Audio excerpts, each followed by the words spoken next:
So hi guys, welcome to my YouTube channel NISM certification guide. So आज हम देखेंगे NISM 5A mutual fund distribution exam के बारे में। तो ये एग्जाम किन लोगों के लिए बेनिफिशियल हो सकती है? तो सबसे पहला, जो म्यूचुअल फंड डिस्ट्रीब्यूशन में अपना करियर बनाना चाहते हैं, ये एग्जाम उन लोगों के लिए बेनिफिशियल हो सकती है।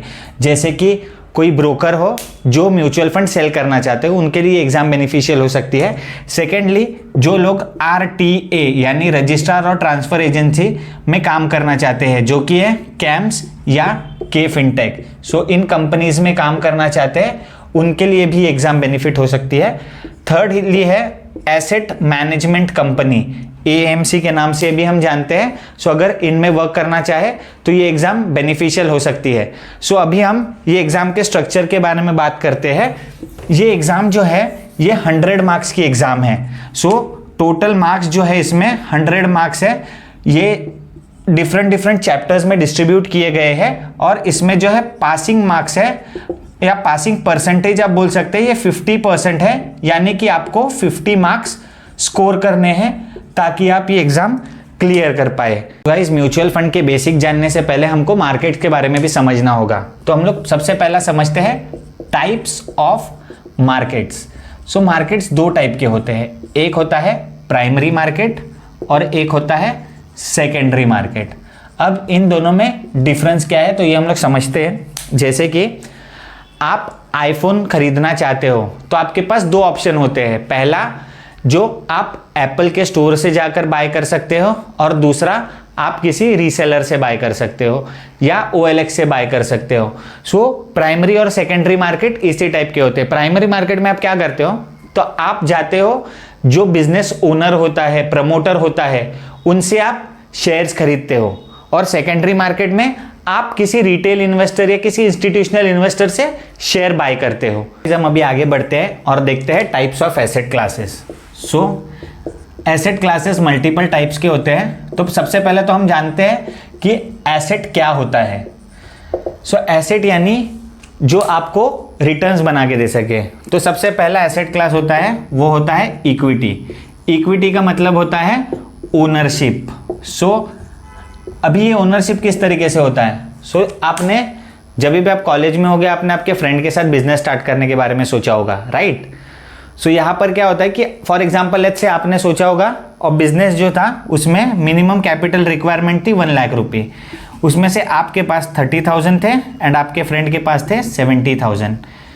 सो यहाँ पर क्या होगा कि आपको जो ओनरशिप मिलेगी वो 30% ओनरशिप मिलेगी एंड आपके फ्रेंड को जो ओनरशिप मिलेगी वो 70% ओनरशिप मिलेगी। यानी कि जो भी प्रॉफिट होगा उसमें आपका फ्रेंड जो है 70% हिस्सेदार होगा और 30% हिस्सेदारी आपकी होगी।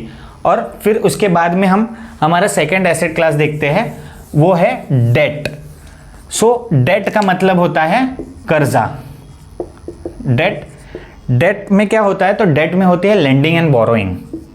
सो लेंडिंग एंड बोरोइंग हम लोग समझते हैं। लेंडिंग मतलब जो पैसा दे रहा है, बोरोइंग मतलब जो पैसा उधार ले रहा है। सो कंपनीज जो होते हैं वो बोरो करती है, जो इन्वेस्टर्स होते हैं वो पैसे कंपनी को लेंड करते हैं। सो डेट में आपको ओनरशिप नहीं मिलती, आपको मिलता है इंटरेस्ट। सो जैसे हमने एक एग्जांपल लिया था आईफोन का। सो आप आईफोन फॉर एग्जांपल बाय कर रहे हो। सो आप जब आईफोन बाय करोगे, वो आईफोन की ओनरशिप आपको नहीं मिलेगी, उसके बदले जो आपने पैसा दिया है उस पर आपको इंटरेस्ट मिलेगा। देन हमारा आता है third asset class. Third asset class हमारा जो आता है वो है commodities. So commodities as in gold and silver. Commodities जो है बहुत ही इंपॉर्टेंट एसेट क्लास है, बिकॉज यहाँ पर फिजिकल कमोडिटीज में नहीं इन्वेस्ट होता। हम यहाँ पर दो ही कमोडिटीज में इन्वेस्ट करते हैं, पहला है गोल्ड एंड दूसरा है सिल्वर। एंड म्यूचुअल फंड की अगर हम बात करें तो ये दोनों इन्वेस्ट होता है थ्रू ETF यानी एक्सचेंज ट्रेडेड फंड के रूट के थ्रू। और लास्ट हमारा एसेट क्लास हम देखते हैं। सो ये जो है वो होता है fourth is real estate. So real estate ये जो है हमारे पापा का फेवरेट एसेट क्लास है। रियल एस्टेट मतलब प्रॉपर्टीज, लैंड, बिल्डिंग में आप पैसा इन्वेस्ट कर रहे हो। तो जैसे कि हमने मार्केट कैपिटलाइजेशन के बारे में देखा था, मार्केट कैपिटलाइजेशन खासकर इक्विटीज के लिए होता है। तो डेट के बारे में अभी हम देखते हैं। डेट में क्या होता है? तो डेट में पहला आता है क्रेडिट, बिकॉज आपसे पैसा उधारी पर लिया जा रहा है। सो जो कंपनी को आप पैसा दे रहे हो उसका क्रेडिट स्कोर बहुत ही ज़्यादा इंपॉर्टेंट होता है। क्रेडिट स्कोर यानी कि यहाँ पर क्रेडिट रेटिंग होती है डेट में। सो जो सबसे हाईएस्ट रेटिंग होती है वो होती है AAA रेटिंग, एंड जो सबसे लोवेस्ट होती है वो होती है D रेटिंग। सो किस तरीके से वर्क होता है? सबसे हाईएस्ट रेटिंग होती है AAA, देन उसके बाद आती है AA+, फिर आती है AA, फिर AA-, फिर A+, A-, then BBB+, BBB-, BBB+, then उसके बाद आता है B+, B-, and C and D। So ये जो है रेटिंग्स होती है। सो ये टॉप टू बॉटम्स हमने रेटिंग के बारे में देखा। सो ये रेटिंग्स कौन देता है? तो 3 एजेंसीज है, क्रेडिट रेटिंग एजेंसीज है जो ये रेटिंग देती है। पहली है क्रिजिल, दूसरी है आइक्रा एंड तीसरी है केयर। सो ये 3 एजेंसीज हैं, इनका काम ही क्रेडिट रेटिंग देने का होता है। एंड इसके अलावा जो हमारा दूसरा फैक्टर होता है वो होता है इंटरेस्ट रेट।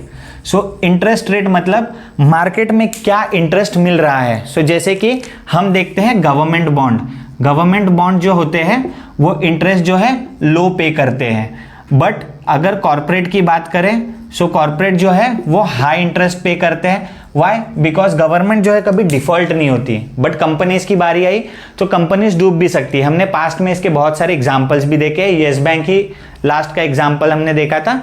येस बैंक डूब गया था, जिनकी वजह से जिन लोगों ने उसके डेट इंस्ट्रूमेंट्स में पैसा लगाया था वो पैसा उनका डूब गया था। सो अभी इंटरेस्ट रेट के बारे में समझते हैं। इंटरेस्ट रेट पता चलता है repo rate and reverse repo से। सो रेपो रेट क्या है? रेपो रेट यानी जो रेट जिस पर आरबीआई बैंक्स को पैसा उधार पे दे रही है, एंड रिवर्स रेपो में क्या होता है? तो बैंक्स अपना एक्सेस पैसा जो है वो आरबीआई के पास रखते हैं। हम अभी हमारा म्यूचुअल फंड से रिलेटेड सिलेबस स्टार्ट करेंगे, बट उसके पहले कुछ बेसिक्स टर्म्स हमें जानने थे। तो ये जो टर्म्स हमने देखे हैं ये सब बेसिक्स टर्म है। तो एक बार हम इसे जस्ट गो थ्रू करते हैं कि क्या क्या चीजें देखी। तो सबसे पहला हमने देखा प्राइमरी मार्केट और सेकेंडरी मार्केट का डिफरेंस। सेकंड देखा हमने एसेट क्लासेस के बारे में, equity, debt, commodities and real estate. Third हमने देखा वो था मार्केट कैपिटलाइजेशन से रिलेटेड। फोर्थ जो हमने देखा वो डेट में देखा है, क्रेडिट रेटिंग्स के बारे में देखा है। अपार्ट फ्रॉम दैट हमने इंटरेस्ट रेट्स के बारे में देखा है। सो ये जो टर्म्स है ये आपको याद रखने हैं ताकि ये फ्यूचर में हम यूटिलाइज कर पाए। सो एट लास्ट मैं आपको बोलना चाहूंगा कि अगर आपको मेरे ट्रेनिंग का तरीका पसंद आया है तो आप मेरी वीडियो को लाइक कर सकते हैं और मेरे चैनल को सब्सक्राइब और शेयर कीजिए।